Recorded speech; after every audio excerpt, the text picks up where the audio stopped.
Imagine this. It's Friday night. 50 customers waiting. You call back to the kitchen.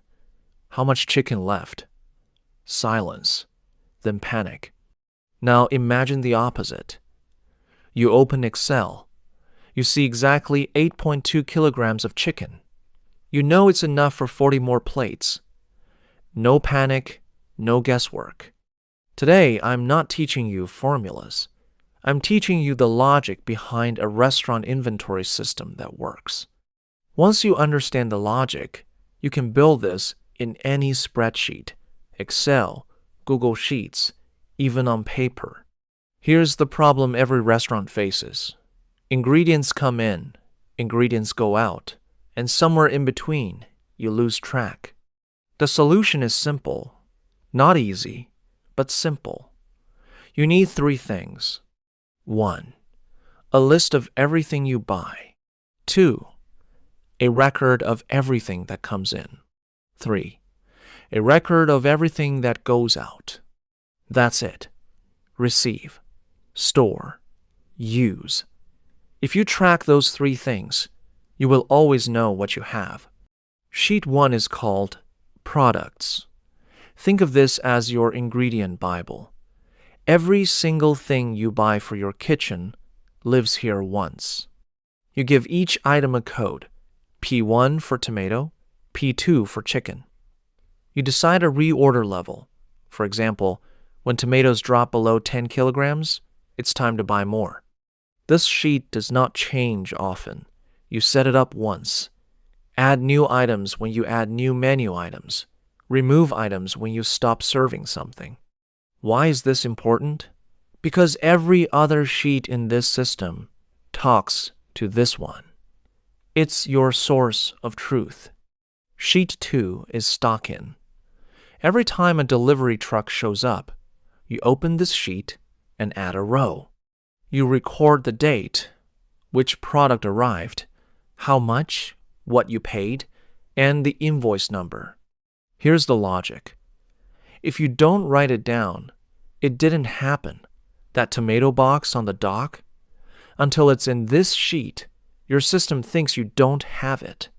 One delivery might be 5 different products. That's 5 rows. Takes 2 minutes. Saves you hours of searching later. Sheet 3 is stock out. This is where most restaurants fail. They track what comes in, but not what goes out. Every time ingredients leave your kitchen, you log it. Cooking a batch of marinara? Log the tomatoes. Found moldy onions in the bin? Log it as spoilage. Dropped a case of olive oil? Log it as waste. The magic is in the reason column. Cooking, spoilage, waste, theft, staff meal, promo. Why separate them? Because if you see spoilage going up, you know you're over-ordering. If waste is high, your staff needs training. If theft appears, you have a different problem. Sheet 4 is the dashboard. This is where the 3 previous sheets come together. The dashboard asks one question. After everything that came in and everything that went out, what do I have right now? It shows you current stock for every item. It compares that to your reorder level, and it tells you, in plain English, whether you need to order more. OK means good. Reorder needed means order now. You don't need to know any formulas.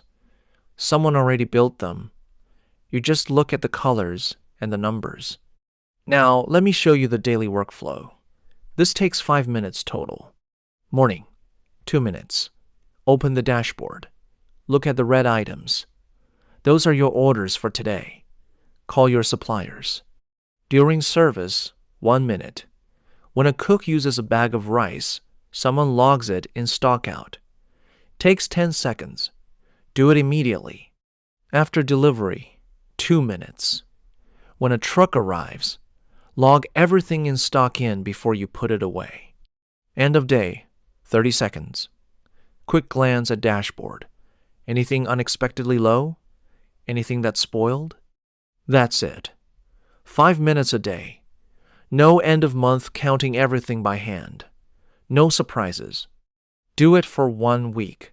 Just 1 week. I promise you, by day 7, you will never go back to guessing. The template link is in the description. Download it. Open it. Start tomorrow morning. Hit subscribe for more restaurant operations that actually work. And comment below, what's the one ingredient you always run out of at the worst possible time? I'll see you in the next video. Now go check your stock.